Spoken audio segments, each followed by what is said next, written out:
Bonjour et bienvenue à tous et à toutes pour cette troisième conférence de la saison. Au programme aujourd'hui, Gustave Alphonse Drolet, 1844-1904, un zouave sur le plateau par Bernard Vallée.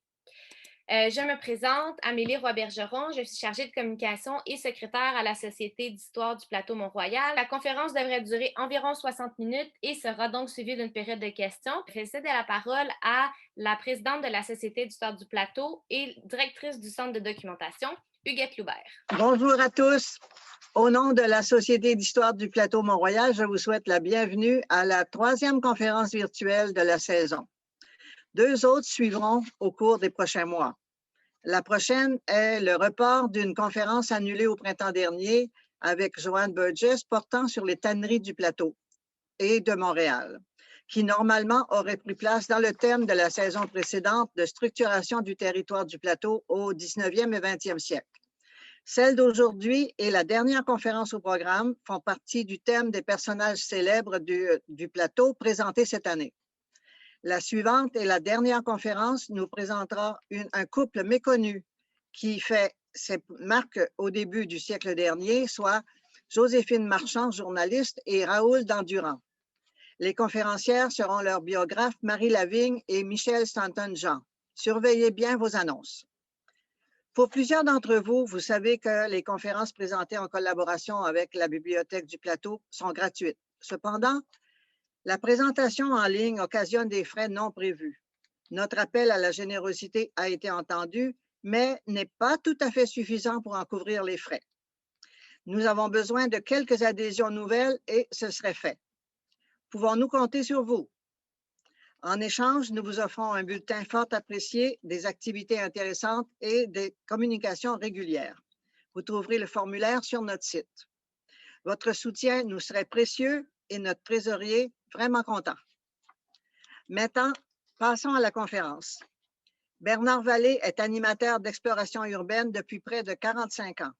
Il est membre des Amis du boulevard Saint-Laurent et de la Société d'histoire du plateau Mont-Royal. Il est co-auteur du Dictionnaire historique du plateau et a été membre du Conseil du patrimoine de Montréal ainsi que de la Commission de toponymie de Montréal. Il est incollable sur l'histoire de Montréal et celle du plateau. Aujourd'hui, il nous parlera d'un personnage dont on connaît bien le nom, mais pas vraiment son histoire. Il s'agit de l'avocat Gustave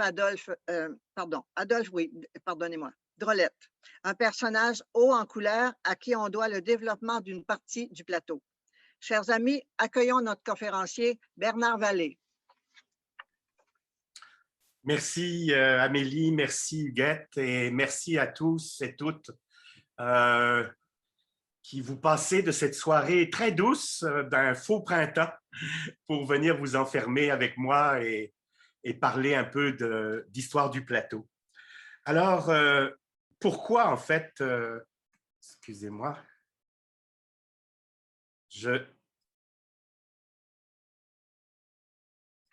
pourquoi s'intéresser à ce Gustave Adolphe Drolet? Pourquoi s'intéresser à ce personnage? Bon, on sait que, excusez-moi, on sait qu'une rue porte son nom, la rue Drolet, juste à l'ouest de la rue Saint-Denis, du square Saint-Louis jusqu'à Crémazie.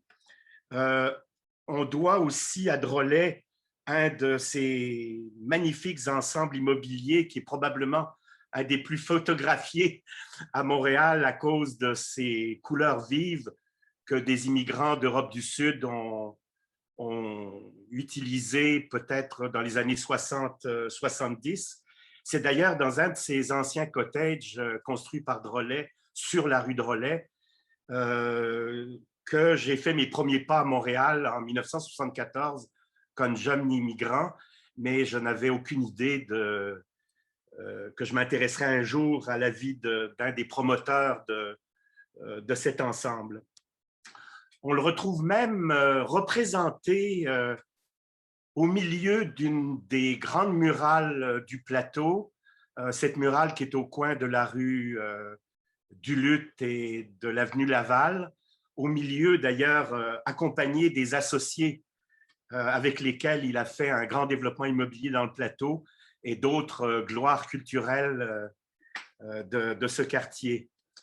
En fait, donc le voilà, celui qu'on a appelé une grande partie de sa vie le chevalier Gustave Adolphe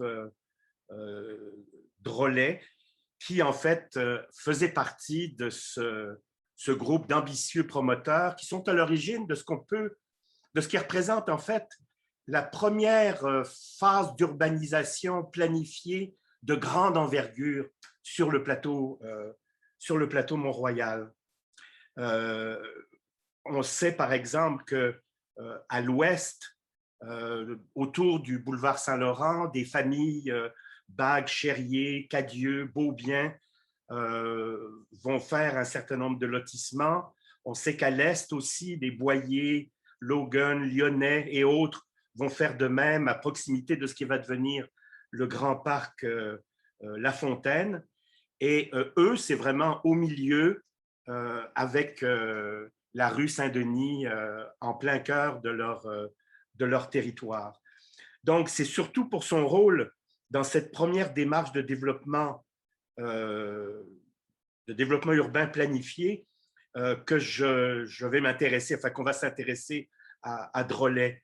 Donc, bien sûr, on va s'attarder à exposer la stratégie de mise en marché très innovatrice pour l'époque, cette mise en marché d'un territoire qui a fait passer en quelques années des prairies fangeuses, des savanes rocheuses et pleines de fardoches, en terrain à bâtir, quadrillé de rues macadamisées avec l'eau courante et tout à l'égout. Contrairement à d'autres villes, personne n'a documenté, avec la photographie naissante par exemple, ou même la gravure ou la peinture, ce passage assez brutal, assez radical entre un monde rural et un monde urbain.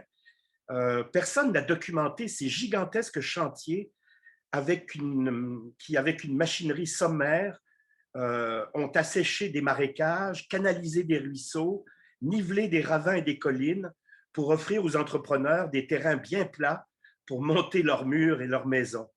Je n'aurai donc pas de documents pour vous montrer cela, mais j'espère vous les faire imaginer. Mais c'est aussi pour la personnalité de Drolet et son parcours qui nous intéresse.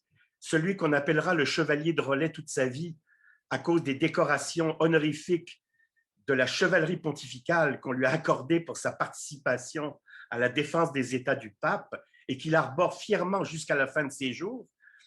Drolet, en fait, est un personnage fascinant à cause d'une carrière originale, tout en paradoxe, de notable aventurier, de républicain aristocrate. Ses engagements, ses fidélités, ses loyautés très larges. Je ne prétends pas tout savoir sur ce personnage, je ne suis pas un historien et je n'ai pas pu ou su faire toutes les recherches d'archives qui me permettraient de cerner la totalité du personnage et de tous les détails de sa vie, de son œuvre, de son temps. Et j'espère que d'autres pourront compléter le tableau. Pour finir cette introduction, à droite, vous voyez probablement l'élément le plus spectaculaire qu'il avait laissé sur le plateau et qui, jusqu'à la fin des années 20, était un véritable repère dans le paysage du plateau. C'était son imposante villa, la Villa Pia, du nom de son cher pape Pie IX. Elle a été malheureusement démolie en 1928 à l'angle de la rue Saint-Denis et de la rue Rachel. J'y reviendrai tantôt. Donc, nous avons un personnage, Gustave Adolphe Drolet, qui est un véritable paradoxe. C'est le fils d'une lignée aristocratique et bourgeoise, mais révolutionnaire. C'est un notable qui a tout de l'aventurier. C'est un libéral qui va avoir des amitiés, des engagements conservateurs ultramontains. C'est un affairiste, mais qui, contrairement à ses associés, n'aura aucune ambition politique comme élu. Vous verrez qu'il en aura d'autres. Il a joué l'entremetteur libéral au sein de Rome qui pourfendait le libéralisme, et c'était un nationaliste canadien-français le plus parisien que je connaisse. Donc, il vient d'une famille patriote dans laquelle on trouve des seigneurs, des politiciens, des professionnels et des commerçants. Il est né en 1844 à Saint-Pie, comté de Bagode, le fait d'être né à Saint-Pie, lui qui va consacrer une partie de sa vie à Pie IX, c'est une drôlerie de l'histoire.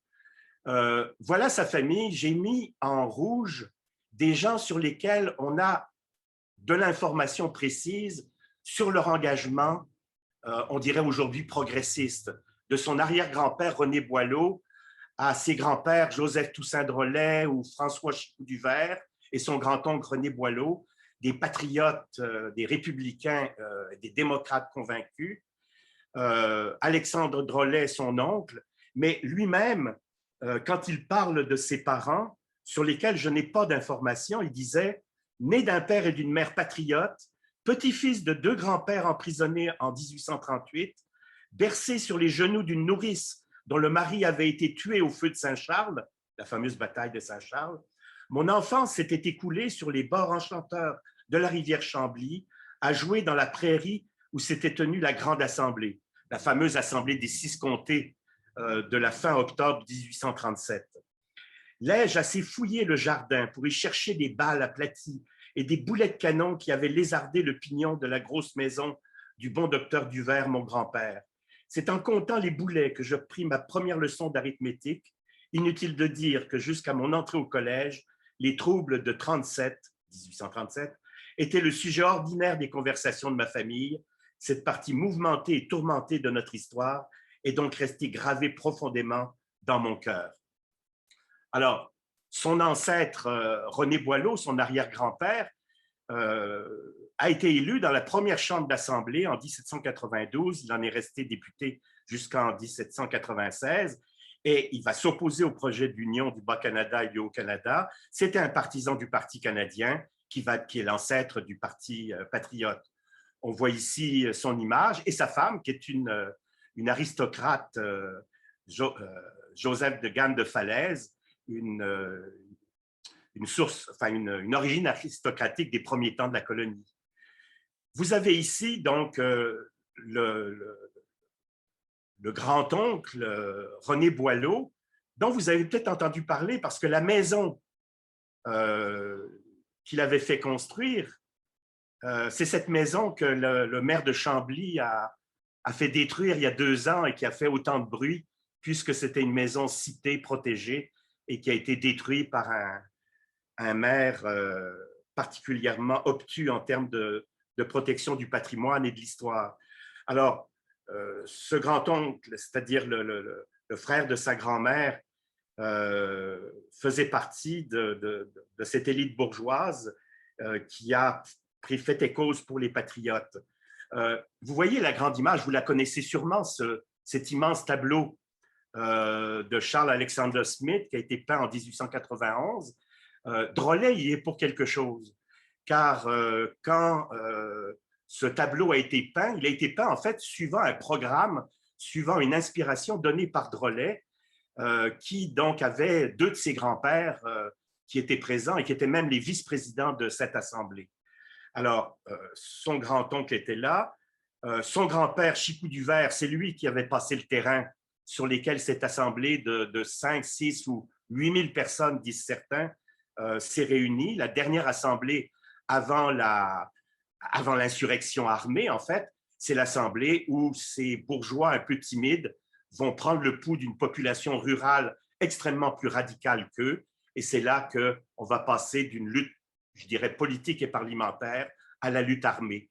La petite croix qui est sur le tableau, c'est Chicot du Vert. On voit aussi son tableau, un dessin fait par... excusez, je ne sais pas ce qui s'est passé. On voit aussi un dessin fait lors de son emprisonnement à la prison du pied du courant. C'est un de ceux qui ne sont pas morts sur l'échafaud, mais sont morts de maladies suite aux conditions d'incarcération.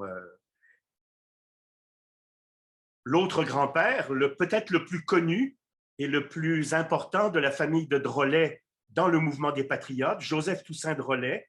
Il était négociant, capitaine de milice, député du comté de Verchères, mais aussi seigneur de Cournoyer, c'est-à-dire l'ancien nom de la région de Saint-Marc-sur-le-Richelieu, et il était un des vice-présidents de l'Assemblée des Six Comtés.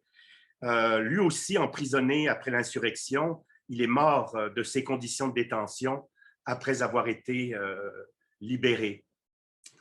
On voit aussi l'oncle de Drolet, donc le frère de son père, qui s'est surtout distingué dans la deuxième partie de l'insurrection en 1838. Donc, vous avez un pedigree d'un personnage qui est du domaine de la démocratie. Certains ont été des propagandistes de l'idée d'une république du Québec. Voyons un peu le jeune Drolet, ce qu'il en est de ses études. Il a fait des études qu'on dit brillantes au collège de Saint-Hyacinthe et de Terrebonne. Et, chose importante pour la suite, il va faire une formation militaire dans l'école militaire de Québec et il va obtenir des certificats qui le classent chez les sous-officiers. Il va étudier le droit comme on le faisait à l'époque, non pas dans une école, mais par, comment je pourrais dire, par compagnonnage, du moins en travaillant dans une étude d'avocat. Et il va travailler avec Charles-Joseph Laberge, puis il va terminer ses études avec Labelle et Globensky, mais Charles-Joseph Laberge est un personnage dont l'itinéraire ressemble beaucoup au niveau idéologique à ce que va devenir Drolet, c'est-à-dire quelqu'un qui est fondamentalement religieux, catholique et fidèle à l'Église, mais qui a des idéaux républicains, qui est militant du Parti rouge, militant donc libéral, et quand il signait ses articles de journaliste, il avait un pseudonyme, c'est libéral mais catholique. Drolet, qui commence comme gratte-papier dans une officine de tribunal qui a l'air de l'emmerder au possible, se fait proposer par un des amis de son père un poste dans la milice en 1854, alors que le gouvernement canadien mobilise des compagnies de volontaires pour répondre à la menace pas une invasion, mais une incursion militaire que les États-Unis menacent de faire en pleine guerre de sécession, parce que les États-Unis sont tannés de voir des raids sudistes, donc des confédérés qui partent de Montréal ou du Québec, dans lesquels ils ont des lieux de rassemblement et qui viennent attaquer les troupes de l'Union. Donc, le jeune Drolet, là, qui est vraiment, il a 20 ans, va commander des volontaires de cette milice. Il va se retrouver à Lacolle et, bon, je n'ai pas vraiment le temps de vous parler de ce qui va lui arriver là, mais toutes sortes d'activités, je dirais, plus ou moins loufoques qu'il va raconter dans ses mémoires. Il va même tenter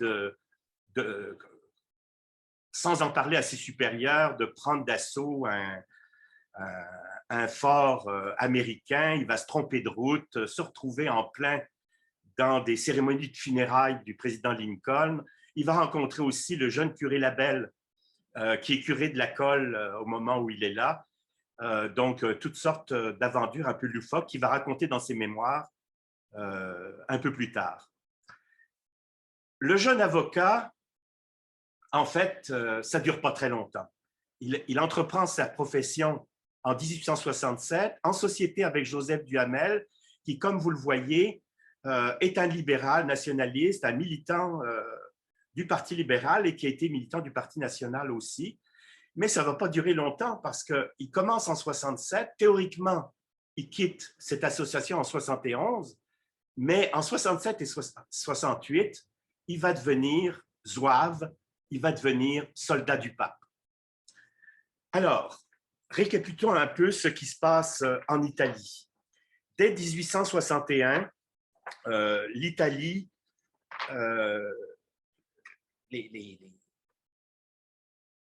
après plusieurs tentatives manquées d'unification des différentes principautés de la péninsule italienne en un seul État national, en 1861, la majorité des principautés italiennes se libèrent de la gouvernance autrichienne et se réunissent pour former le royaume d'Italie. Mais il reste une épine dans ce pied de la réunification, c'est les États du pape. Le pape veut rester un monarque, le pape veut rester un souverain sur des États pontificaux qui, selon lui et selon les chrétiens conservateurs, est un élément fondamental de l'indépendance et de la papauté. Et le pape appelle au secours parce qu'il se sent menacé, en particulier par les forces de Giuseppe Garibaldi, qui conduit une troupe, une armée de volontaires et de patriotes qui sont prêts à en découdre. Cette situation fait qu'au Canada, l'Église catholique profite ou utilise cet affrontement pour faire une espèce d'amalgame, pour régler ses comptes avec les libéraux, avec les gens plus progressistes, qu'on appelle les rouges canadiens, les libéraux, et on fait un amalgame entre ces rouges, dont fait partie Drolet en fait, et les chemises rouges italiennes, l'armée patriote de Garibaldi, et se tiennent un peu partout des manifestations donc antilibérales, et on essaye de financer une armée qui soutiendrait les forces relativement réduites dont le pape dispose. En début novembre 1867, après une série de défaites de l'armée pontificale, de l'armée du pape, les zouaves du pape gagnent leur premier... Enfin, c'est une des premières, des plus importantes batailles où ils vont gagner contre celle de Garibaldi. Et à peine cette nouvelle de la bataille de Mandana arrive, qu'on se mobilise un peu partout, y compris au Canada, et Drolet, qui est pourtant rouge et libéral, décide de répondre à l'appel du pape et de Monseigneur de Montréal, donc Monseigneur Bourget. Il quitte son bureau d'avocat et il part immédiatement pour Rome pour s'enrôler individuellement. Donc, il part le 27 novembre, 24 jours après la bataille de Montana. Il part pour Rome et il est à Marseille fin décembre 67 et il se prépare à rejoindre la cité papale par bateau. Pendant ce temps-là, Ignace Bourget met sur pied un comité qui fait pour le recrutement des zouaves pontificaux. On y trouve en particulier Sévère Rivard, qui va être un des associés de Drolet dans le développement du plateau Mont-Royal et qui va avoir une carrière politique aussi importante puisqu'il va devenir maire de Montréal. C'est une opération extrêmement compliquée. On va recruter en plusieurs fois plus de 500 zouaves, mais seulement 390 vont faire le voyage pour Rome parce que les deux derniers contingents, finalement, vont être bloqués quand le pape, en 1870, va être battu et que son territoire va être annexé dans le nouveau royaume d'Italie. C'est sûr que les 350 Canadiens ou 380 Canadiens qui vont se retrouver à Rome sont très peu à côté des 3000 Français, des 1200 Allemands, des 1000 Suisses, des 900 Hollandais ou des 700 Belges, sauf que, toute proportion gardée, en fonction de la population, les Canadiens étaient 5 fois plus nombreux que les Français. Donc, il y a eu une mobilisation très importante ici, malgré le fait que c'était extrêmement difficile, un voyage et un coût très important pour ces jeunes gens qui, comme Drolet, vont s'en aller. Alors, que devient Drolet? Drolet, il est à Marseille, donc fin décembre 1867, pour s'enrôler individuellement. Et là, on le persuade que le calme est revenu en Italie depuis la bataille de Montana. Alors, il décide d'aller faire du tourisme vers l'Asie. Il embarque pour Téhéran ou Samarcande, après qu'on lui dit que le Congo, où il voulait aller en premier, faudrait attendre une couple de mois pour avoir un bateau. Alors, il décide de s'en aller vers Téhéran en passant par l'Asie mineure. On le voit, par exemple, au début de 1868, on le retrouve à Smyrne, en Asie mineure. Et quand on lit ses mémoires qu'il va rédiger sous le nom de Zouaviania, On s'attendrait à des descriptions. Écoutez, il n'y a pas grand monde de sa génération qui font des voyages aussi importants. On s'attendrait à des descriptions au niveau de la culture, des mœurs, de l'architecture, etc. C'est des anecdotes parfaitement insignifiantes qu'il raconte dans ses mémoires, probablement pour faire de l'humour. Et au moment où il s'apprête à faire un voyage de 80 jours à dos de chameau vers Téhéran, il reçoit une lettre de sa mère et probablement qu'il lui apprend que le recrutement a repris. Et là, il rentre finalement à Rome et en mars 1868, il s'enrôle comme zouave. Il est arrivé en fait juste avant le premier contingent envoyé de Montréal. Il va donc traîner tout le reste de sa vie l'auréole du héros qui est arrivé le premier en 1868. Il va se faire connaître énormément parce qu'il va faire une chronique régulière dans le journal La Minerve. On appelle ça les lettres romaines, et il va raconter la vie de garnison. Mais il ne se passe rien, à part l'entraînement, les manœuvres, les promotions, les exercices de piété, les célébrations religieuses, le pape qui les reçoit dans son jardin, et en fait, à peu près les seules, je dirais, les seules actions militaires, en fait, se font pour poursuivre et parfois exécuter des brigands, parce qu'en fait, aucun d'entre eux ne participera à un quelconque combat. Je vous ai mis ici, par exemple, une double page de la Minerve. La Minerve n'a que 4 pages, et on voit donc toute la place que prenait cette correspondance, ce qui explique probablement une partie de la notoriété de Drolet à la suite de ce séjour à Rome comme zouave pontifical. On le voit ici, un peu amaigri, à moins que ce soit le Photoshop de l'époque qui réduit la bonne bouille de Drolet, mais là, il est tout proche, à la droite du Saint-Père.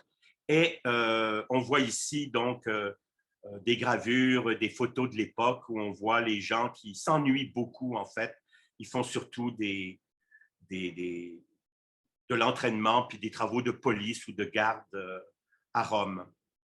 Alors, surprise, et je ne comprends toujours pas ce qui s'est passé. J'espère qu'un jour, un historien va fouiller beaucoup plus que moi j'ai pu le faire. Il revient en fait après 8 mois à Rome. Il revient en octobre 68, alors que la majorité de ses compagnons, eux, vont rester jusqu'à la fin 1870. Et là, ils vont affronter, pendant quelques heures, les troupes de l'armée italienne qui va en fait prendre d'assaut Rome. Le pape va capituler presque immédiatement pour qu'il n'y ait pas d'effusion de sang. Et ils vont rentrer à la fin de 1870. Mais lui, il rentre en 68 et à peine rentré, il épouse Élisa Massu dans sa ville de Saint-Aimé. Élisa Massu, en fait, j'en reparlerai un peu plus tard. Elle est la petite fille, la fille et la sœur des seigneurs de Saint-Aimé, des seigneurs ruraux, des grands propriétaires fonciers. Et donc Saint-Aimé, au bord de la rivière Yamaska. Et là, on voit aussi l'ouverture de Drolet. On sait comment dans les familles rouges, les familles bleues, etc., il n'y avait pas beaucoup de jonction. Ben lui, issu d'une famille patriote rouge vif, il va épouser donc la fille d'un seigneur qui, lors des rébellions de 1837, a pris fait et cause pour l'armée anglaise. Les zouaves donc reviennent en 1870, puisque l'empereur Napoléon III, qui avait fourni la plus grosse partie des zouaves français qui formaient la plus grosse partie de l'armée du pape, retire ses troupes pour s'attaquer à la Prusse. On le sait qu'il va terminer, l'Empire français va s'écrouler.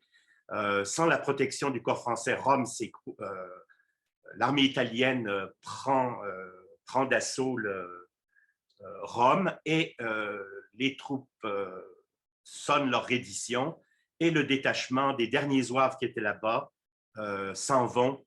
Mais l'Église canadienne, l'Église catholique, va en faire un groupe de héros et pendant des années, jusqu'en fait dans les années, jusqu'au milieu du 20e siècle, on va avoir cette mythologie des zouaves. Regardez un des restes qu'on voit de ces groupes de zouaves auxquels faisait partie Drolet, c'est le premier contingent qui a été rapatrié à partir de Liverpool. Ils embarquent sur l'Idaho, un navire qui va être pris dans une tempête terrible de 3 jours, menacé de couler. Ils vont faire un vœu à Notre-Dame de Bon Secours. On va faire un pèlerinage et on va t'offrir une maquette de bateau en argent, un ex-voto, pour te remercier si tu nous sauves la vie. Ils vont, effectivement, vous voyez là, et vous pouvez encore aller le voir, c'est le début d'une tradition de navires que l'on retrouve dans la chapelle Bon Secours. Lui, Drolet va s'impliquer assez activement auprès de ces zouzous, comme ils s'appellent entre eux. Il va être président pendant plusieurs années et membre du bureau de leur association d'anciens zouaves, l'Union Alette. Et ils vont aussi travailler à des œuvres sociales particulièrement importantes, en particulier le Casino, qui est un club social qui va être installé. J'ai trouvé une photo où je pense que j'ai trouvé la bâtisse au coin d'une rue qui n'existe plus, la rue Côté et la rue Vitré. C'est maintenant le Palais des Congrès qui est là. Et surtout, ce dont vous avez sûrement entendu parler, Piopolis, donc cette ville, ce village construit au bord du lac Mégantic, d'abord par d'anciens zouaves en reconversion, si on pourrait dire, et qui existe toujours aujourd'hui.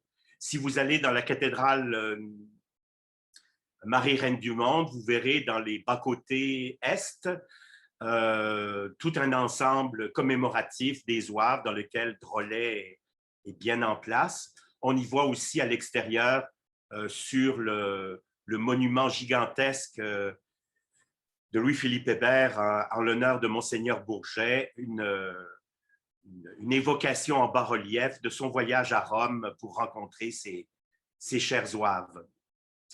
Ce que Drolet va recueillir, pourtant, malgré ses seulement 8 mois à Rome, c'est une notoriété donnée donc par ses articles, c'est par les décorations considérables de chevalerie pontificale qu'il va recevoir. Il va être chevalier puis commandeur de l'ordre de Saint-Grégoire, chevalier de l'ordre de Pie IX, décoré de la croix pro ecclesia et pontifiée, qui fait qu'il va devenir le chevalier Drolet, et c'est dorénavant comme ça qu'on va parler de lui.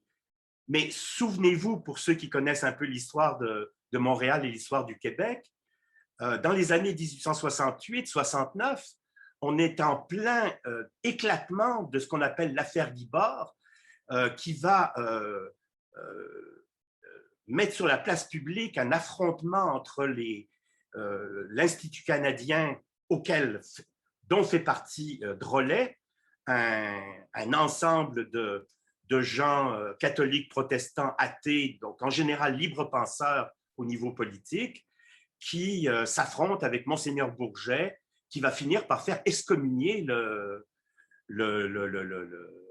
l'Institut. Alors, c'est un des paradoxes de Drolet. Drolet est un proche de Monseigneur Bourget, mais il est aussi un libéral qui fait partie d'un des endroits que Monseigneur Bourget veut éliminer et qui l'éliminera. Le promoteur immobilier, donc on rentre de plein pied dans le plateau, puisqu'il va être un des acteurs de cette première urbanisation, je dirais, systématique, planifiée et de grande envergure de ce qu'on appelle aujourd'hui le plateau. Donc, il fait ça avec 3 associés, et contrairement à lui, 3 associés très conservateurs, enfin pas du tout des libéraux, et des gens qui vont avoir une vie politique intense. Son plus proche ami, Sévère Rivard, avocat comme lui, va même devenir maire de Montréal et même membre du Conseil législatif, cet organisme non élu qui a existé un peu comme une sorte de Sénat à la législature québécoise. Ferdinand David, un entrepreneur qui lui aussi va avoir un destin politique, qui est dans les chemins de fer, etc. Et Michel Laurent, qu'on va retrouver dans comme maître d'œuvre d'un certain nombre d'éléments de construction du Quatuor et qui lui aussi a été échevin de Montréal. Alors, en 1872, ils achètent le territoire de ce qu'on appelle la ferme de Benjamin Godefroy-Comte. Benjamin Godefroy n'est pas un fermier. En fait, c'est un grand assureur, un grand bourgeois de Montréal, mais qui possède des terres qu'il a obtenues là, de toute une succession de fermiers, de tanneurs, etc. Il leur vend donc une partie de sa terre qui est située en grande partie dans la toute jeune municipalité de Saint-Jean-Baptiste, qui a été créée en 1861, mais qui a aussi une partie dans le nord de Montréal. Alors, regardez, vous voyez la ligne pointillée rouge, ça c'est la limite nord de Montréal qui se situe un petit peu au sud de l'actuelle rue du Luth. Je vous ai mis en bleu clair le territoire de la ferme Comte et je vous ai mis pour vous repérer aussi en vert clair le territoire qui appartient à la famille Logan. Ceux qui ont suivi ma conférence il y a une couple d'années sur les Logan, ça c'est le morceau de terre qu'ils ont vendu en 1845 à l'armée anglaise pour en faire un terrain militaire et qui est devenu le parc, aujourd'hui le parc La Fontaine. Alors ça vous situe un peu où est le terrain de la ferme Comte, donc à cheval sur, à la fois dans Saint-Jean-Baptiste et dans Montréal. Je vous ai mis l'hydrographie pour vous montrer quelle était la nature de ce terrain. En fait, ce terrain, c'est une swamp. C'est une sorte de marécage. Je déduis du caractère rectiligne d'un certain nombre de ruisseaux le fait qu'ils étaient canalisés probablement dans comment on appelle ça, des canaux enfin bon, excusez-moi, je n'ai pas le terme, qui permet donc de viabiliser un peu le terrain.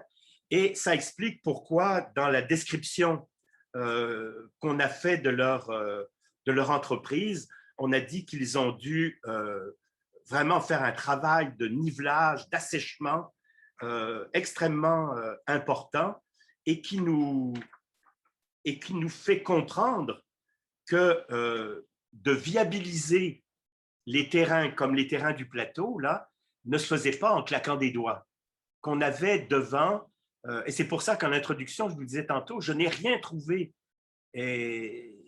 comme dessin, photographie ou autre, de ce qu'étaient les terrains du plateau avant qu'on les viabilise et qu'on les transforme en terrain à bâtir. C'est le genre de choses, par exemple, que j'ai vu en regardant des photos de Paris, de New York, etc., où on a vu ces grands chantiers d'assainissement. Regardons donc un peu plus. Vous avez en pointillé le contour du village de Saint-Jean-Baptiste et on voit donc la ferme Comte. Et je vous ai mis en jaune le terrain qui a été acheté en même temps par le père de l'épouse de Drolet, Monsieur Massu, le seigneur Massu. Et ça s'est fait en 72 et je ne peux pas croire qu'il n'y a pas je peux pas croire que c'est une coïncidence que Drolet et sa gang achètent la ferme Comte et son beau-père achète la terre d'à côté. On y reviendra si j'ai le temps. Voilà le plan d'arpentage préparé pour les 4 promoteurs et on voit en particulier le premier élément qu'ils vont faire, c'est-à-dire prolonger la rue Saint-Denis qui, au moment où ils achètent la terre Comte, s'arrête en fait devant l'Institut des sourdes et muettes. Vous pouvez remarquer aussi que dès l'achat, dès 1872, un terrain des terrains ont été réservés pour une église et un terrain aussi pour une école. Je trouve ça intéressant de faire remarquer ça parce qu'aujourd'hui, même aujourd'hui, il y a des développements immobiliers qui se font sans qu'on prévoie une école. Alors, vous voyez ce texte ce texte de 1899 qui disait « Gustave Adolphe Doley, conçu avec quelques hommes énergiques dont la génération a conservé le souvenir, la conquête plus modeste, il est vrai, mais non moins importante pour Montréal, d'un nouveau quartier, borné au nord par d'immenses terrains marécageux qui commençaient où se trouve l'actuelle rue Roy, M. Drolet et ses amis résolurent de combler tous ces marécages, de niveler ces terrains, de continuer la rue Saint-Denis à travers toute l'île de Montréal, de tracer de nombreuses rues latérales, en un mot, d'ériger sur ces terrains incultes un immense quartier nouveau. Un autre plan d'arpentage ou de cadastre est une des publicités parue en 1872. Il faut faire vite. L'achat est extrêmement important. On n'est pas passé par une banque. C'est M. Comte lui-même ou sa succession qui finance l'opération, c'est-à-dire qu'il faut vendre au plus vite pour pouvoir rembourser M. Comte. Mais vous pouvez voir tout à fait la planification en fait, absolument régulière qui est faite de ce terrain, alors que toutes les terres de l'Ouest qui ont été loties de façon plus ancienne sont en fait irrégulières et vont un peu dans tous les sens.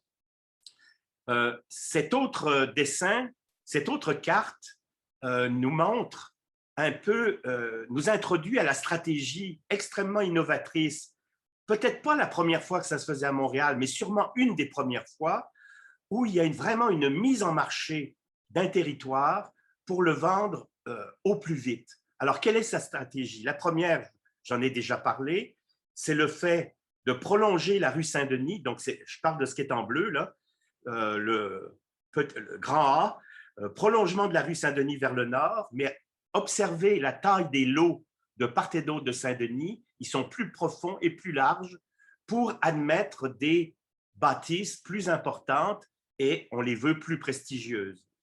En B,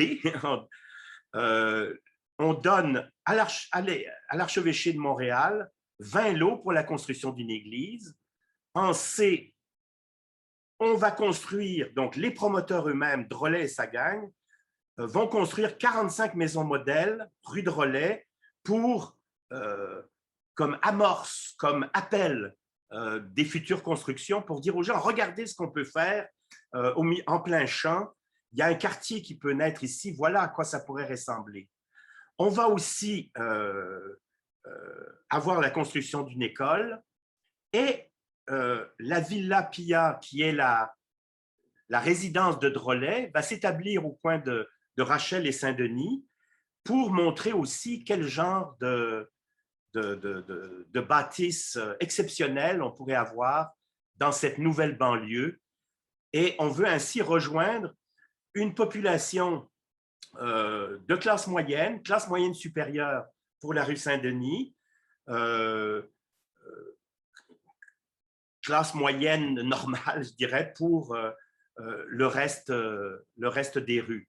Donc, regardons en image ce que veut dire cette stratégie. Donc, l'église Saint-Jean-Baptiste, ceux qui habitent le plateau ou connaissent bien le plateau ne la reconnaissent sans doute pas. En 1874, donc très tôt après l'achat des terrains, l'archevêché va faire construire une église. Cette façade qui a été conçue par le grand architecte Joseph Venn, elle a été construite plus tard, en 1897, un an avant son incendie. On sait qu'aujourd'hui, on en est à la troisième, il y a eu 2 incendies, et on en est à la 3e version de cette église. Mais vous comprenez que l'établissement d'une église en plein milieu de ce terrain en développement, c'est un peu comme avoir une station du REM ou une station de métro au milieu d'un terrain à développer aujourd'hui. C'était absolument essentiel. Sur l'école Ollier, qui va aussi être Oui, merci. Être installé en 1875, je n'ai aucune information. Je ne sais pas si c'est un accord pris entre la commission scolaire et les promoteurs. Tout ce que c'est qu'elle a été prévue dès l'achat du terrain. Et comme je vous le disais tantôt, c'est une pratique qui ne se fait même pas encore systématiquement aujourd'hui. Regardons plus en détail ce qui va se passer donc avec la construction des maisons modèles décrites. Regardez ces logements qui sont décrits comme contenant 10 appartements, appartements voulant dire des pièces, water closet, c'est-à-dire des toilettes intérieures, sont situés dans une position très salubre, une belle vue sur le parc du Mont-Royal, etc. Et la villa. Alors, regardons, voilà le territoire, les 45 maisons qui sont à cheval un petit bout dans Saint-Jean-Baptiste et le reste dans Montréal. Donc, ces maisons modèles qui vont se construire, on a un plan ici de 1881 et il y a encore de vastes terrains qui ne sont toujours pas vendus. C'est l'architecte Michel Laurent qui est au sommet de sa carrière. Lui, il s'est fait connaître par ses gigantesques et magnifiques magasins entrepôts du Vieux-Montréal. Mais ici, il se consacre donc à un ensemble de maisons plutôt modestes, donc des fondations en maçonnerie, une structure de briques, un toit plat qui est une innovation dans les années 1800, au début des années 1870, c'est encore une innovation due à l'invention américaine de la toile goudronnée. Donc, 2 étages et un demi-sous-sol habitable, une façade en léger retrait, sur lesquels d'ailleurs on va obliger les acheteurs à planter un arbre, des lots de 20 par 70 pieds qui vont donc permettre l'aménagement d'un jardin qui donne sur une ruelle qui elle-même est une innovation.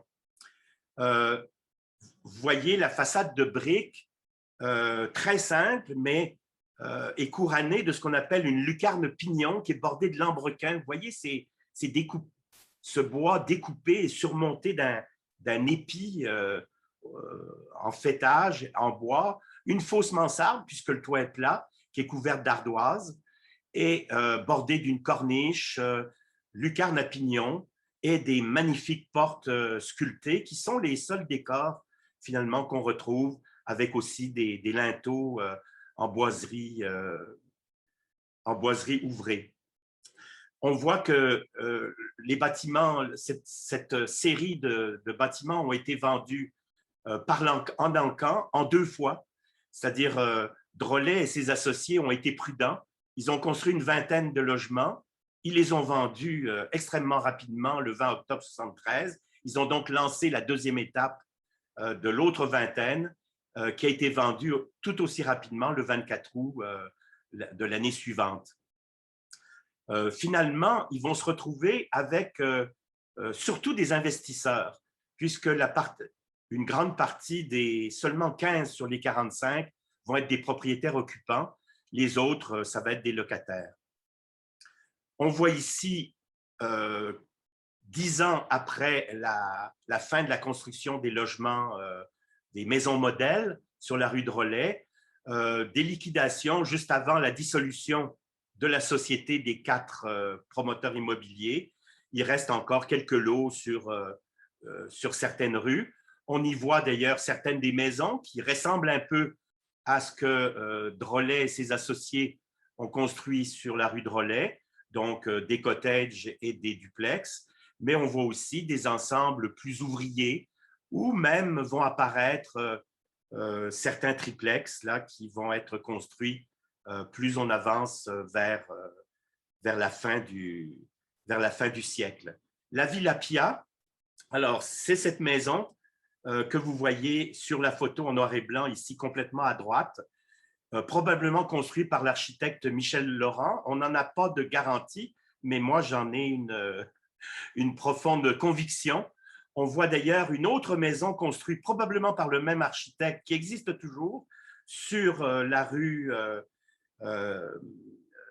René Lévesque, donc proche du CCA, la maison Jouda, Elle non plus, on n'en connaît pas l'architecte, mais moi, je prétends que c'est Michel Laurent, car les deux maisons qu'on voit ici sur Saint-Denis dans la photo en couleur sont la maison de Michel Laurent lui-même et la maison de d'un autre des associés de Drolet, Ferdinand David, donc sur la rue Saint-Denis, à côté de la bibliothèque Saint-Sulpice, et on reconnaît le style Second Empire tout à fait de Michel Laurent.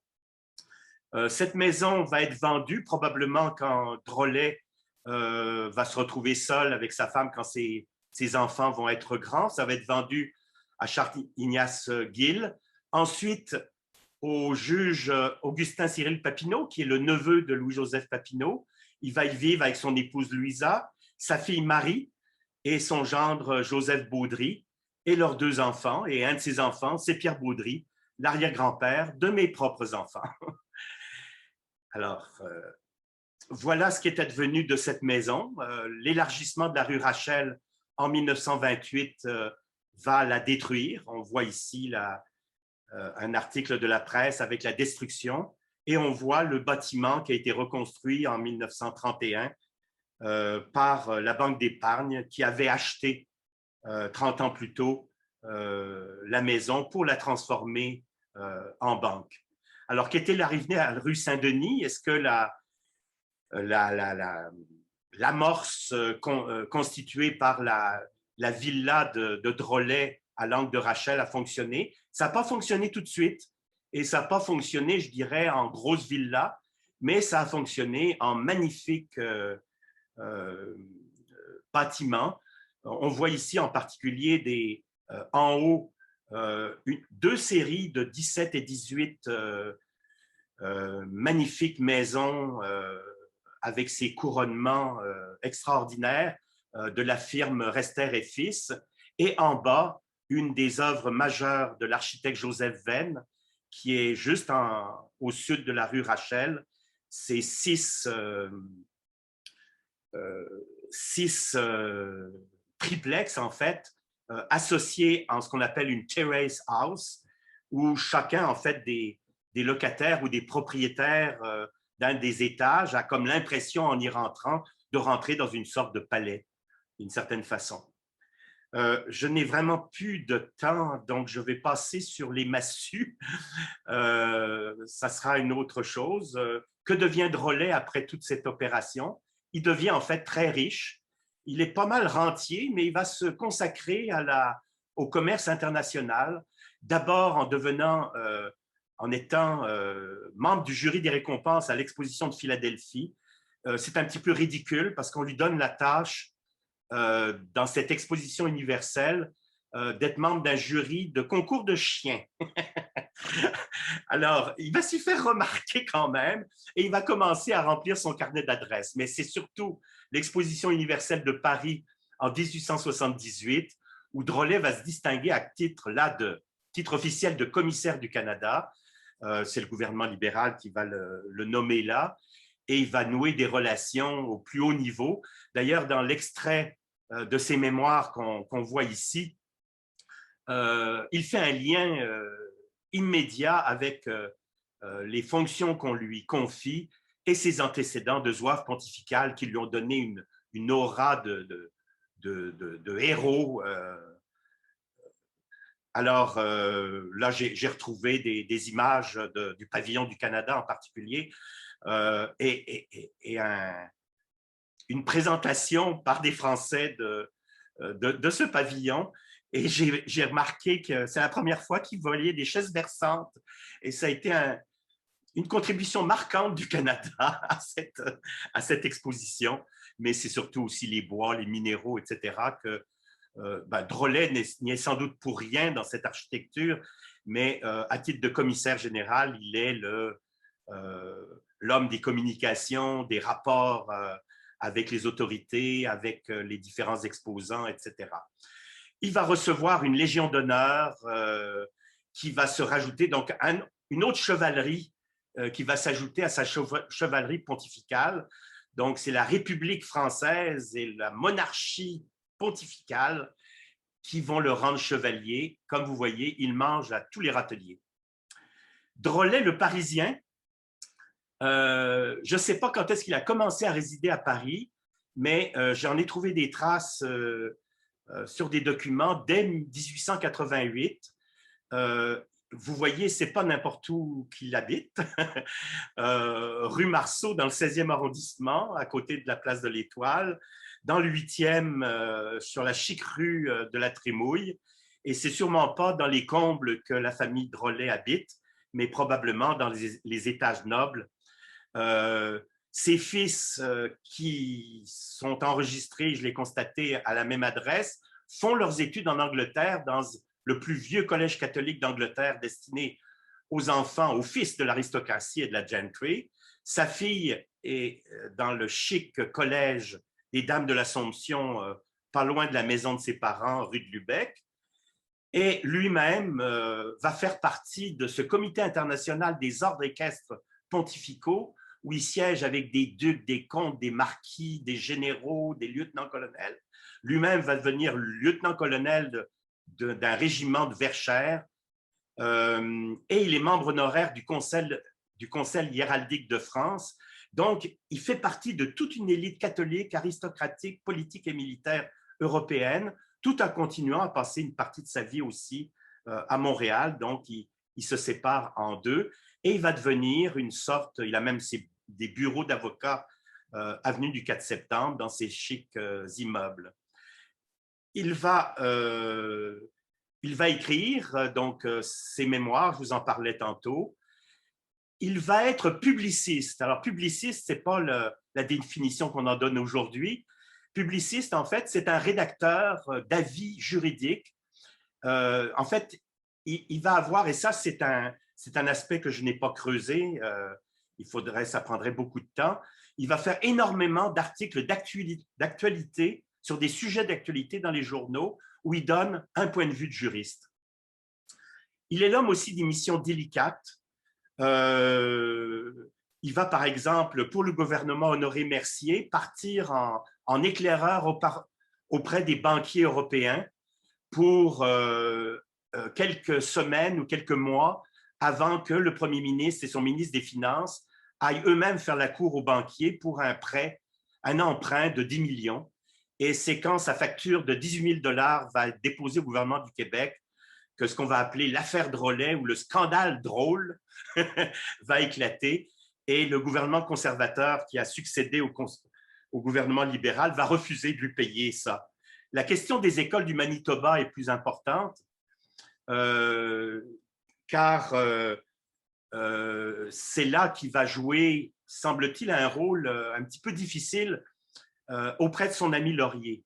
Il est un intime de Laurier, ces deux se tutoient, ils sont très proches, ils sont tous les deux libéraux, ils sont tous les deux catholiques pratiquants, mais dans la question des écoles du Manitoba, c'est que passant par-dessus l'obligation que le Manitoba, dans le cadre de la Confédération, avait pris l'engagement de protéger les droits des catholiques francophones du Manitoba à avoir leurs écoles, le premier ministre du Manitoba de l'époque va éliminer donc, le financement de ces écoles. Et dans l'opposition et ensuite au pouvoir, Laurier va refuser de prendre des mesures autoritaires du fédéral pour restituer ces écoles aux francophones catholiques en disant qu'il faut respecter les juridictions provinciales.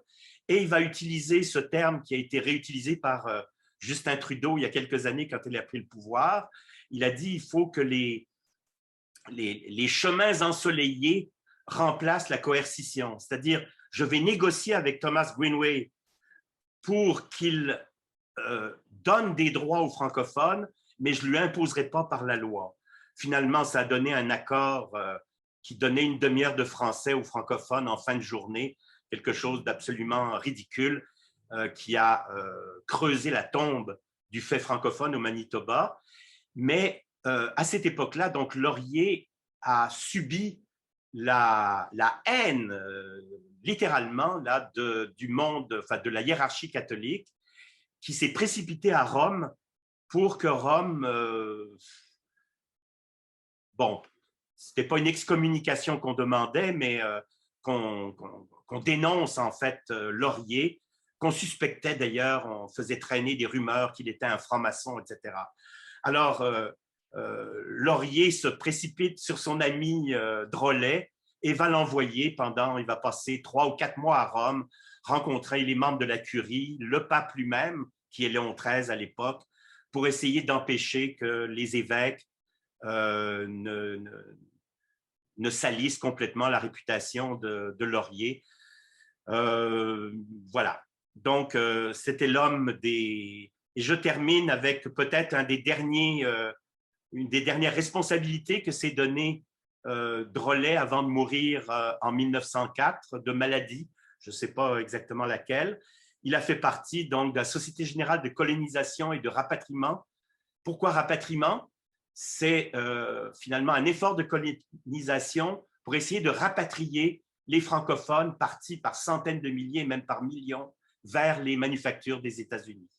Alors, il a été un des directeurs de cette Société générale et en fait, il a donc travaillé dans cet immense effort de son ami le curé Labelle qu'il avait rencontré quand il avait 20 ans à la Colle, quand lui jouait à l'officier et que le curé Labelle commençait son travail.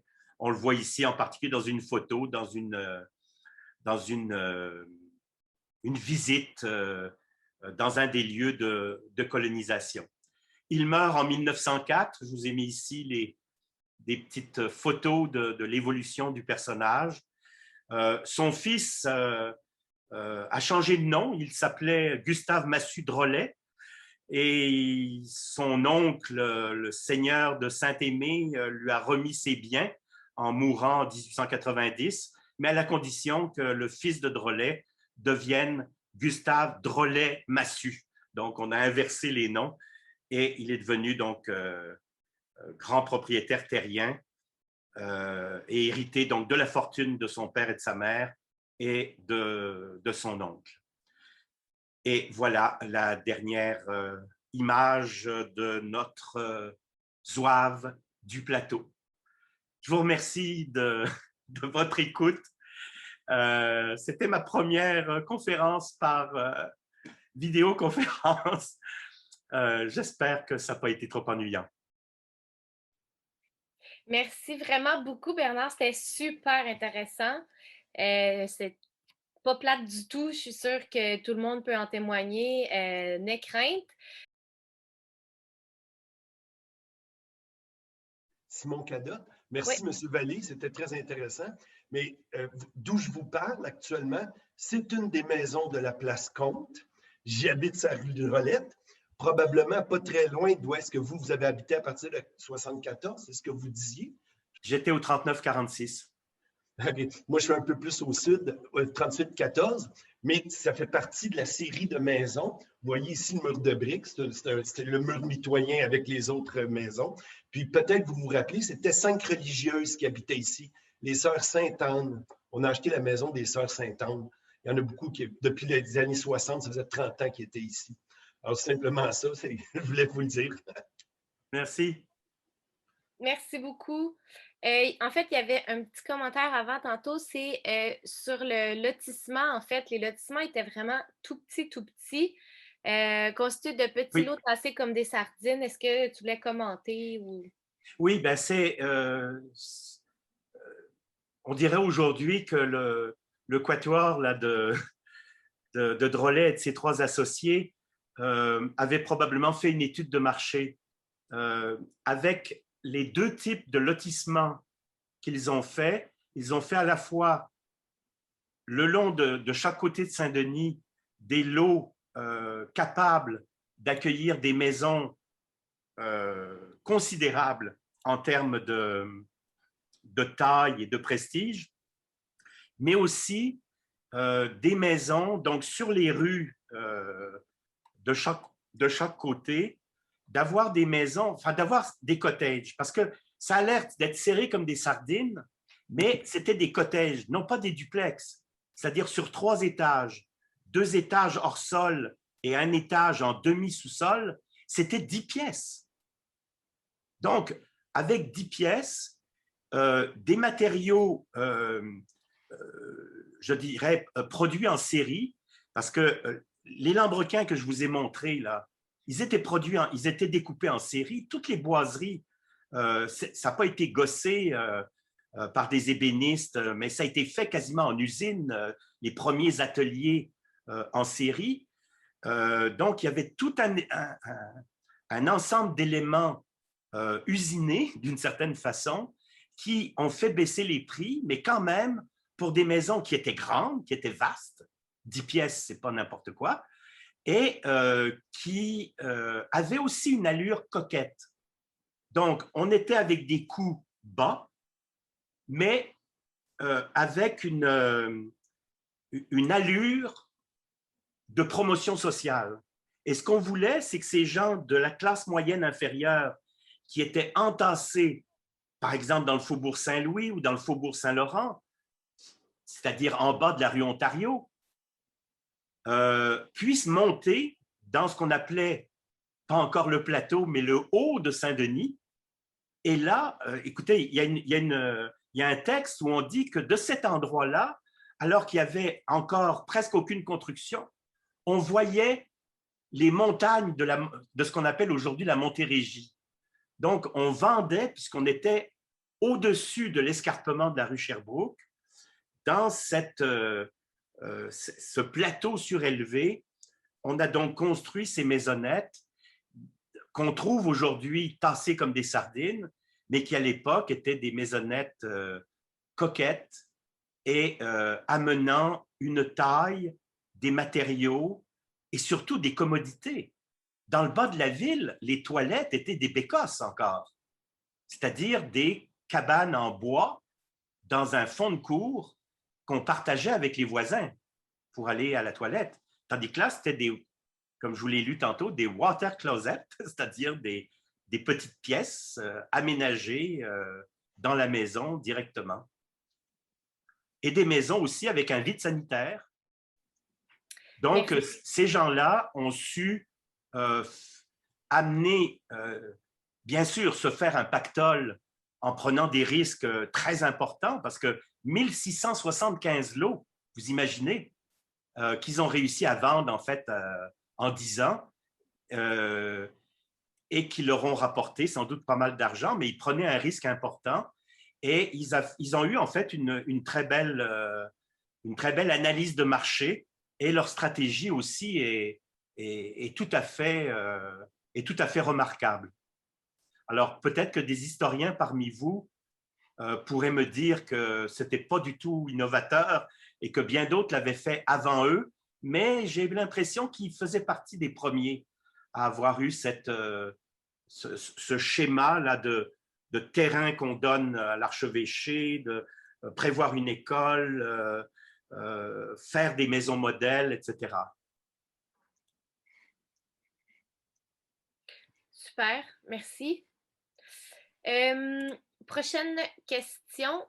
Justement, les maisons sur la rue de Relais colorées, est-ce qu'on a des informations sur de quand date la peinture? Qui a mis ces couleurs-là différentes? Oui, je vous l'ai dit tantôt, c'est des propriétaires issus de l'immigration d'Europe du Sud, en fait des Italiens et des Portugais.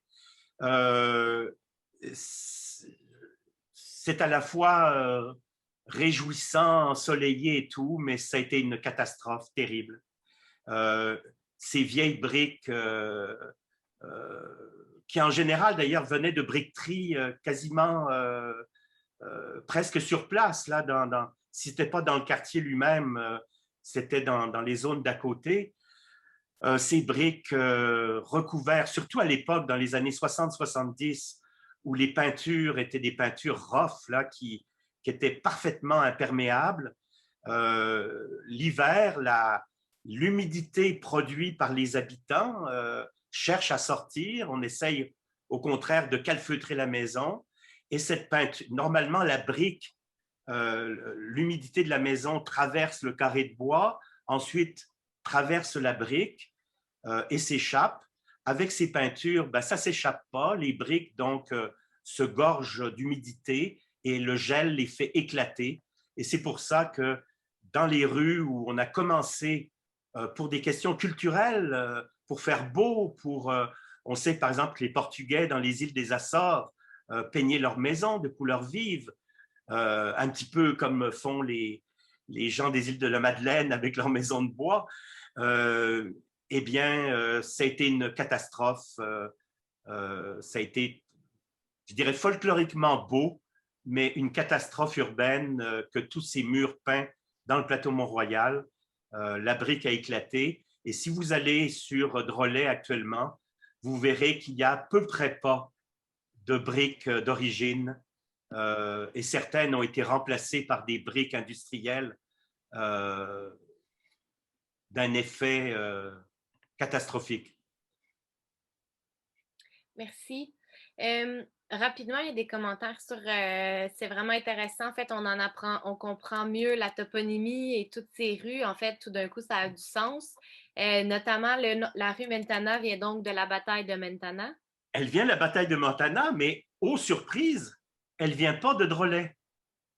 Elle ne vient pas de Drolet ni de Rivard, qui, bon, Rivard a été un zouave, un recruteur de zouaves. Drolet en a été un sur place, mais c'est pas dans leur terrain, puisqu'à l'est, la terre compte qu'ils ont achetée s'arrêtait à la ruelle à l'arrière de la rue Berry, mais c'est plutôt, je pense, sur le territoire de la famille Boyer, d'autres libéraux d'ailleurs, que la rue de Mentana a été tracée. Donc non, ça se peut qu'ils ont eu une certaine influence, que Drolet a eu de l'influence là-dessus, mais ce n'est pas sur son territoire. Mais Mentana, c'est effectivement pour la bataille de Mentana. Cette histoire de zouave, cette histoire de mobilisation des Canadiens français catholiques pour les États du pape, pour la glorification de l'Église catholique, ça a été un des grands moments forts là, dans la société québécoise là, de ces années-là. C'est quoi une maison à carré? Tu as parlé d'une maison à carré tantôt. Question de Rachel Renaud. Oh, j'ai dit une maison à carré. J'ai peut-être parlé du carré de bois. Ce qu'on appelle le carré de bois dans des maisons, et là je me suis trompé en fait, puisque les maisons, par exemple, sur la rue de Drolet, ne sont pas construites en bois. C'est des maisons construites entièrement avec plusieurs rangées de briques. Mais ce qu'on appelle en général dans les maisons du plateau Mont-Royal qui ont été construites un peu plus tard, elles sont construites pièce sur pièce avec des madriers de bois, ce qu'on appelle le carré de bois, et la brique ou la pierre est mise uniquement en parement extérieur.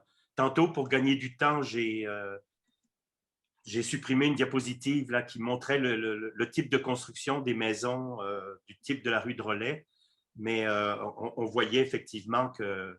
Alors, c'est peut-être de ça que j'ai parlé en parlant de carré, mais c'était une erreur de ma part parce que les maisons de la rue Drolet ne sont pas construites en bois, elles sont en multiples rangées de briques. Parfait. Une petite confirmation, les lots dont il est question se trouvaient donc sur Saint-Denis, sur Drolet, sur Rivard, entre les rues Rachel et Roy. Est-ce bien cela? Oui, ben ça va en fait jusqu'à... excusez-moi, là j'ai un trou complet. Jusqu'à Debulion, à l'ouest, et à l'est jusqu'à... Ça incluait les deux côtés de la rue Berry. Et au sud, ça allait jusqu'à la rue Roy. Et au nord, pas exactement jusqu'à l'avenue Mont-Royal, mais jusqu'à l'arrière des maisons qui ont leur façade sur Mont-Royal. Voilà. Donc, vous voyez, au nord, c'est juste... Vous voyez, donc... à l'est, c'est la rue Chateaubriand. À l'ouest, c'est Pantaleon. En fait, non, Pantaleon, c'est Hôtel de Ville, mais plus au sud, c'est Laval, qui s'appelait aussi Sainte-Élisabeth. Et au sud, c'est Roy et la future avenue des Pins. Oui, il y avait une question? Ah, je suppose que ce n'est pas un hasard que sur la rue Saint-Denis, juste au sud de Sherbrooke, il y avait un groupe d'immeubles qui abritait les endroits où les zouaves allaient s'entraîner. Non. Juste récemment, actuellement, c'est l'hôtel Loft qui fait Oui. tout le coin, qui occupe tout le coin. On appelle ça la montée du Zouave. Oui. Mais pour une autre raison. Pour une autre raison. C'est qu'il y avait là la villa de M. Testard de Montigny, qui a été, en 1861, le premier zouave canadien-français à s'enrôler dans l'armée du pape. Il y avait donc un endroit et cette maison, qui était une villa somptueuse, qui était dans la pente, sur cette terrasse qui dominait la rue Saint-Denis, on l'a appelée la maison du Zouave parce que c'était Testard de Montigny, qui est devenu d'ailleurs un officier, un juge important de la cour municipale. Et le souvenir de cette ville-là est resté dans la toponymie de la voie qui rejoint. Donc, la villa a disparu, a été remplacée par des immeubles, par un vieux garage qui lui-même a été transformé en hôtel-boutique. Mais la voie qui autrefois menait à la villa s'appelait la Montée du Zouave et elle a gardé ce nom-là. Donc, c'est une villa qui s'appelait la Villa du Zouave. Ah, ben merci. Ah, intéressant. Est-ce que la rue Saint... Mais j'avais appris que c'est dans ces immeubles qui ont remplacé peut-être la villa, c'était là où les zouaves s'entraînaient. Je n'ai jamais entendu parler de ça, mais vous avez peut-être raison. Je ne connais pas tout des zouaves. Merci beaucoup. Encore sur les zouaves, est-ce qu'on a des informations sur l'uniforme? Est-ce que c'est une inspiration moyenne-orientale? Non, c'est une inspiration d'Algérie. Les zouaves, en fait, faisaient partie des corps expéditionnaires français en Algérie. Et l'armée donc du pape étant constituée d'une, comme je vous l'ai dit tantôt, je vous ai donné des chiffres, là, c'était plus de 3000 sur les 10 000, excusez-moi, sur les 10 ou 11 000 zouaves, il y en avait au moins 3000 qui venaient de France et la plupart des commandants étaient des Français. Je ne sais pas qui a décidé, mais ils ont décidé de s'inspirer de l'uniforme comment je pourrais dire, des espèces de compagnies là, qui étaient enfin, des zouaves français. Alors, l'uniforme était bleu-gris et les passementeries qu'on trouvait sur les revers de l'uniforme, j'essaie de vous trouver, les passementeries étaient un espèce de fuchsia. Fuchsia tirant sur le violet. Et l'uniforme était bleu-gris lui-même. Et la ceinture était fuchsia aussi. Ah ben oui, j'ai une image. On voit ça lors de la bataille. Voilà. Alors, vous avez à gauche les zouaves et vous avez à droite les chemises rouges des ennemis de l'Église. Les zouaves, c'était une mode militaire à l'époque et même pendant la guerre civile américaine, il y avait des régiments de zouaves. Ah oui? Oui, oui, oui. En fait, j'aurais presque une question, moi, à poser s'il y a des gens beaucoup plus savants que moi dans le groupe. Regardez cette image. C'est le 3 novembre 1867 qu'a eu lieu la bataille de Mantana. Et le 27 novembre, Drolet part de Montréal, probablement pour New York, pour prendre le bateau, et il s'en va à Rome. Comment, entre le 3 novembre, qu'est-ce qu'il existait à l'époque, en 1867, comme moyen de communication rapide pour que la victoire de Mantana soit reçue au Canada? Est-ce qu'il y a des gens qui pourraient m'informer sur ce qu'il existait, à part le bateau? Justin nous dit le télégraphe. Le télégraphe entre l'Europe et l'Amérique? Sous quelle forme? Un câble? Enfin, là, on dépasse mes compétences déjà, je ne sais pas. Il y avait déjà des dépêches, enfin, les journaux étaient les premiers à se servir à grande échelle du télégraphe, mais pour le transatlantique. Je ne sais pas si on avait, parce qu'on a quand même réussi à transmettre ah non, ça c'est beaucoup trop plus loin, la radio transatlantique, même pour le télégraphe. Ah oui. Donc, je ne sais pas. Je ne sais pas. Ça vient de me frapper en pleine face, là, cette idée. Ouais.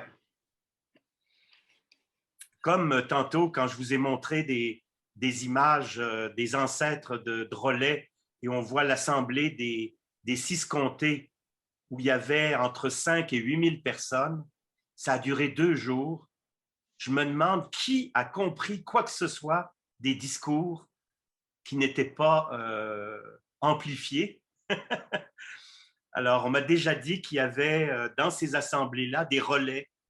Donc, les orateurs, semble-t-il, faisaient des phrases courtes, s'arrêtaient et les gens transmettaient et répétaient les phrases. Mais il y a comme ça à l'heure des courriels et de Twitter et de Facebook, j'ai des interrogations sur comment on pouvait faire. On faisait des communications rapides dans les temps plus anciens. Je vous remercie tous et toutes de votre participation. Ouais, est-ce que tu as encore 2 petites minutes pour parler des massues?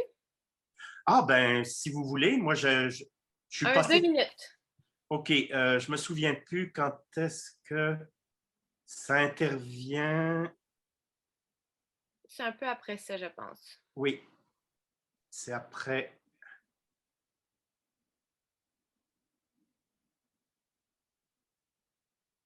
J'y arrive. Voilà. Alors, c'est ça, ce que je vous avais dit, c'est que donc au nord de la propriété de la ferme en bleu ici, de la ferme Comte, enfin de la partie de la ferme Comte que David Drolet, Laurent et Rivard ont acheté. Donc la même année, Massu, Gaspard-Aimé Massu, deuxième seigneur de Saint-Aimé, achète. Donc il est déjà le beau-père de Drolet. Moi, j'imagine la simultanéité des achats de ces 2 vastes domaines me semble pas une coïncidence, là. Probablement que Drolet a peut-être incité son beau-père à acheter ces terres. Mais son beau-père va mourir 3 ans après. Et donc, vous le voyez vous voyez cette carte de 1879, la carte Hopkins, c'est la seule partie du plateau actuel qui n'est pas encore lotie, puisque tout le reste n'est pas construit, mais au moins on a déjà prévu des lots, alors que là, on dirait que personne s'en est encore occupé. Il y a quelque chose aussi de particulier, c'est qu'en mourant en 1875, Gaspard-Aimé, je ne sais pas pour quelle raison, mais en fait, je le devine, bien qu'à 15 ans, son fils n'avait... En fait, il avait peut-être démontré déjà une certaine frivolité. Gaspard Aimé ne veut faire hériter son fils qu'à l'âge de 30 ans. Il en a 15.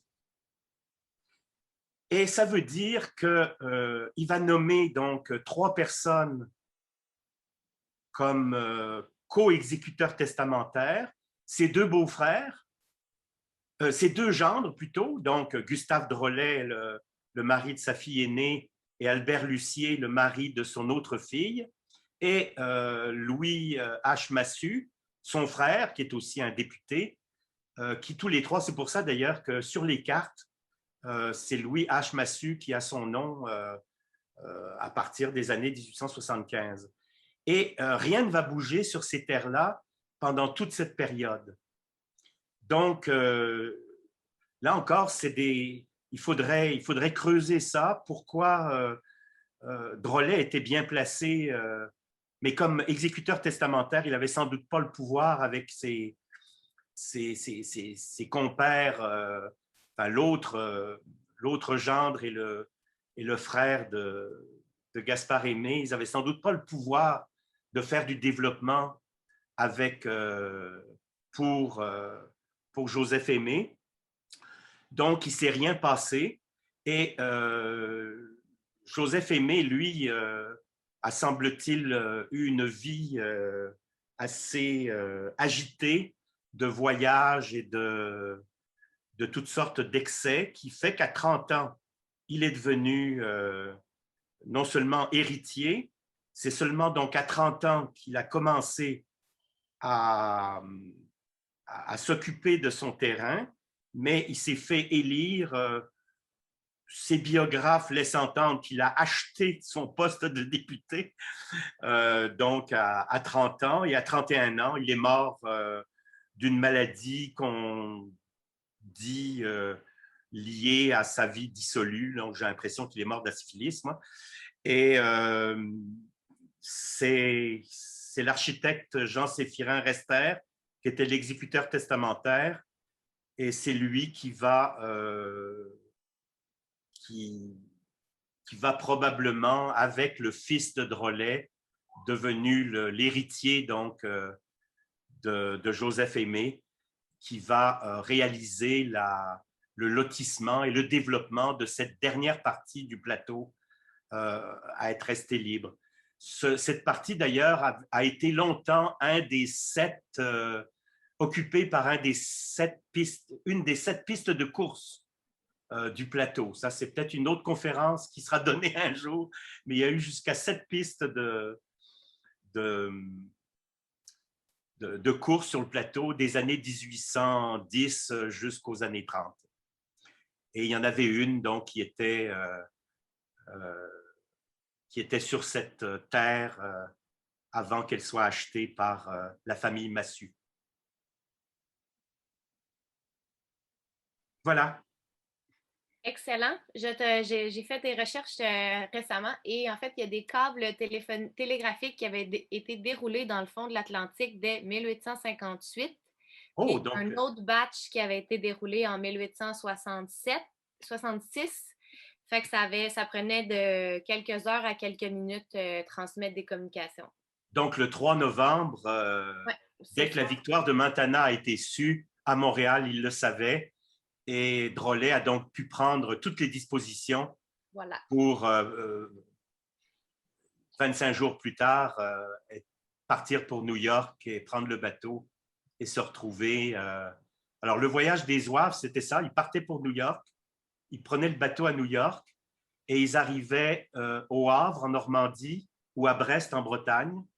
Et là, c'était une marche à travers la France en passant par Paris. Et ils descendaient jusqu'à Marseille.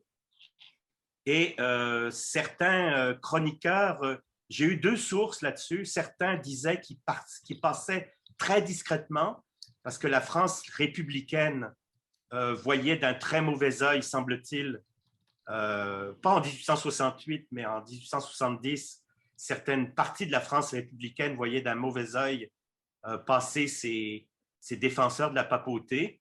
mais d'autres sources disent qu'au contraire, ils ont réveillé chez les Français ce passage parmi villes et villages de ces vaillants combattants avec leur drôle d'uniforme, ont suscité un intérêt pour les Canadiens et qu'une certaine façon, il y a eu une sorte de diplomatie par le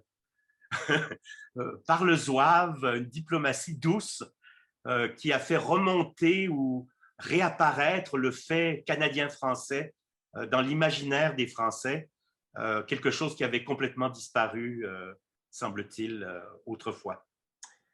Voilà. Eh bien, un immense merci, Bernard Vallée. C'était extrêmement intéressant. C'est ce qui conclut la conférence d'aujourd'hui. Merci tout le monde d'avoir été là. Merci pour vos questions. Je ne sais pas, Huguette, si tu voulais dire un petit mot avant qu'on se quitte. Merci beaucoup. Merci infiniment, Bernard, pour cette très intéressante conférence. Et puis, on a beau s'intéresser à l'histoire continuellement, mais on découvre toujours quelque chose de plus intéressant encore avec toi. Merci beaucoup et merci à tout le monde pour votre intérêt et votre présence.